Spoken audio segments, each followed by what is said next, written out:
আজ আমি যে ঘটনাটি বলবো সেটা আমার খুব কাছের একজন বন্ধুর সাথে ঘটেছিল।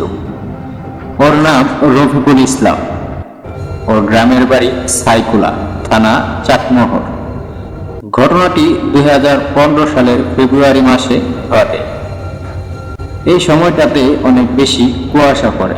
রফিকুলদের বাড়ি যাওয়ার পথে মাঝখানে একটা বটগাছ পড়ে।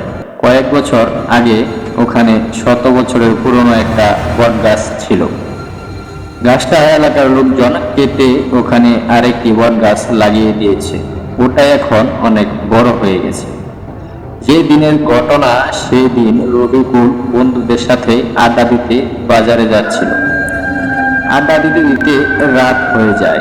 রাত আনুমানিক 12টা থেকে 1টা হবে। শীতের রাত হওয়াতে কোনো ভ্যান রিক্সা না পাওয়াতে সে একা একাই হাঁটছিল। আর সে রাতে প্রচুর কুয়াশাও পড়ছিল। তো কোনো রিক্সা না পাওয়াতে একা হেঁটে বাড়ির পথে রওনা হলো। ওর সাথে কেউ ছিল না। ও বলল ও একাই হাঁটছিল। শীতের রাত হওয়ায় রাস্তা একদম ফাঁকা, আর গ্রামের মানুষ তাড়াতাড়ি ঘুমিয়ে পড়েছে।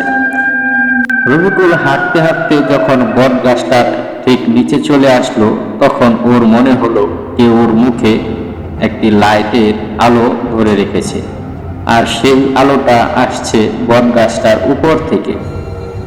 তো সে ভাবলো কেউ হয়তো মজা করার জন্য রাতে গাছে উঠে বসে আছে। তো গাছে কে আছে সেটা দেখার জন্য ও দাঁড়িয়ে পড়ল। তো আলোটা আস্তে আস্তে ধীরে ধীরে ওর মুখ থেকে গা বেয়ে নিচে নামতে লাগলো। ঠিক তখন ওর পায়ে ঠান্ডা কিছুর স্পর্শ অনুভব করতে পারল সে।